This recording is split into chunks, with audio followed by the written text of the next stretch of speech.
आज कालू कौआ बहुत ही खुश था क्योंकि वे आज मिट्ठू महाराज की कैद से आज़ाद हुआ था। सुनो कालू कौए, इतने सालों बाद मैं तुम्हें आज फिर से आज़ाद कर रहा हूँ, लेकिन तुम आगे से ध्यान रखना कि तुम दोबारा ऐसी कोई गलती ना करो कि मुझे तुम्हें फिर से कैद करना पड़े। जी ठीक है महाराज, मैं आगे से बिल्कुल ध्यान रखूंगा, मेरे से कोई भी गलती ना हो। इतना कह के कालू कौआ अपने घर रानी कौवी से मिलने आता है। कालू जी आप आ गए, मुझे तो यकीन ही नहीं हो रहा है कि आप मेरे सामने हैं। हाँ रानी, मैं इतने सालों बाद वापस आ ही गया, लेकिन मैं मिट्ठू महाराज को नहीं छोड़ूंगा। उन्होंने मुझे बहुत ही ज़्यादा कैद में रखा है। सुनो कालू, तुम भोजन चोरी करते हुए पकड़े गए थे। तुम आगे से ऐसी कोई गलती ना करना कि जिससे मिट्ठू महाराज फिर से तुम्हें कैद कर दें। हाँ रानी, मैं आगे से ध्यान रखूंगा और मैं अभी अपने दोस्त से मिलने जा रहा हूँ। शाम तक मैं घर वापस आ जाऊंगा। इतना कह के कालू कौवा वहाँ से अपने दोस्त से मिलने चला जाता है। अरे कालू कौवे, तुम आ गए, मुझे तो यकीन ही नहीं हो रहा है। अच्छा ये सब छोड़ो, ये बताओ तुम कब आए हो वहाँ से? रमा कबूतरी, मैं तो अभी आया हूँ और मुझे तुमसे एक बहुत ही जरूरी काम है। हाँ बताओ कालू कौवे, तुमको मुझसे क्या काम है? सुनो रमा कबूतरी, मिट्ठू महाराज ने मुझे बहुत ही सालों तक कैद में रखा और मैं अब उन्हें सबक सिखाना चाहता हूँ।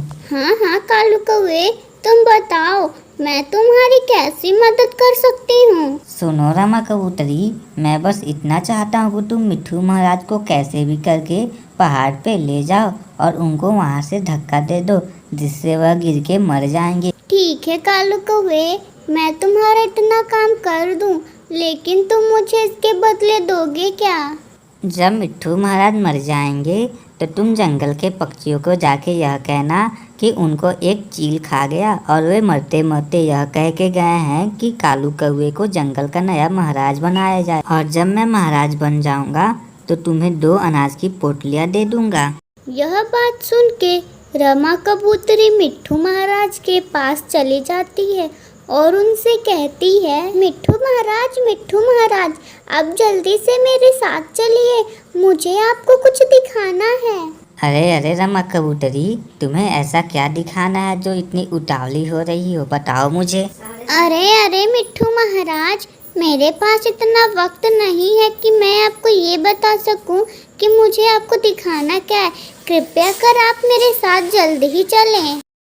अच्छा ठीक है रमा कबूतरी, चलता हूँ मैं। सुनो सेवक, जल्दी ही चलो मेरे साथ, हमें रमा कबूतरी के साथ जाना होगा।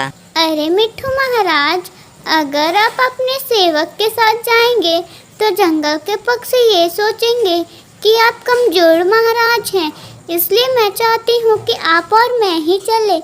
अरे हाँ, तुम बिल्कुल सही कह रही हो, चलो मैं तुम्हारे ही साथ चलता हूँ। इतना कह के रमा कबूतरी मिट्ठू महाराज को एक पहाड़ के किनारे ले आती है। अरे रमा, यहाँ तो मुझे कुछ भी नहीं दिख रहा है, तुम मुझे यहाँ क्या दिखाने लेके आई थी? मिट्ठू महाराज, आप यहाँ से थोड़ा आगे जाके झांकिए, अभी आपको सब दिख जाएगा कि मैं आपको क्या दिखाना चाहती थी। जैसे ही मिट्ठू महाराज आगे की तरफ आते हैं, रमा उन्हें आके तुरंत ढकेल देती है और वे नीचे गिर जाते हैं। फिर रमा कबूतरी जंगल में जाके सभी पक्षियों से ये कहती है, सुनो पक्षियों, आज मैं मिट्ठू महाराज को जंगल घुमाने ले गई थी, तभी उन पे अचानक से एक चील आके हमला कर दिया और वे मरते मरते ये बोले कि इस जंगल का नया राजा कालू कौवे को बनाया जाए।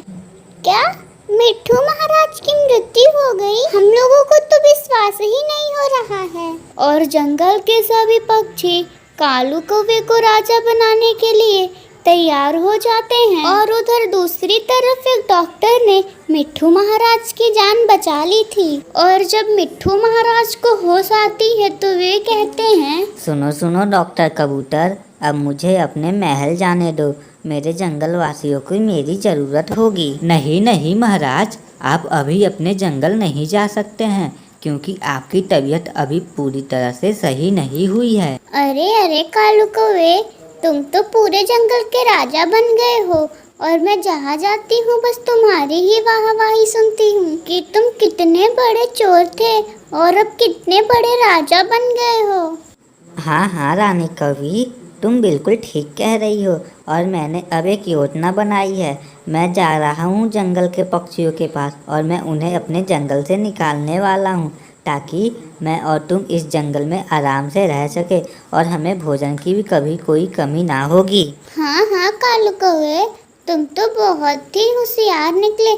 तुम जाओ जल्दी और सारे जंगल के पक्षियों से ये बात बता दो। फिर कालू कौवा जंगल के सभी पक्षियों को इकट्ठा करता है और उनसे कहता है, सुनो सुनो जंगल के पक्षियों, मैं यह चाहता हूँ कि अब तुम इस जंगल को छोड़ के किसी और जंगल चले जाओ और मेरे इस जंगल में कभी भी तुम वापस ना लौट के आना। क्यों कालू महाराज? मिट्ठू महाराज ने तो आज तक हमसे ऐसा कुछ भी नहीं कहा था, फिर आज आप हमें क्यों ऐसा कह रहे हैं? सुनिए मिट्ठू महाराज, अब आप पूरी तरह से ठीक हो गए हैं, आप अपने जंगल वापस जा सकते हैं। फिर मिट्ठू महाराज ठीक होके अपने जंगल वापस लौट आते हैं। वे देखते हैं कि कालू कौवा जंगल के सभी पक्षियों को जंगल से निकाल रहा होता है, तो वे उसे कहते हैं, कालू कौवे, मैंने तुम्हें तुम्हारी पिछली गलती पे एक बार माफ़ कर दिया था, लेकिन मैं अब तुम्हें इस बार नहीं माफ़ करने वाला हूँ। मैं तुम्हें हमेशा हमेशा के लिए कैद कर दूंगा। फिर मिट्ठू महाराज कालू कौवे को और रमा कबूतरी को उम्र कैद की सजा सुना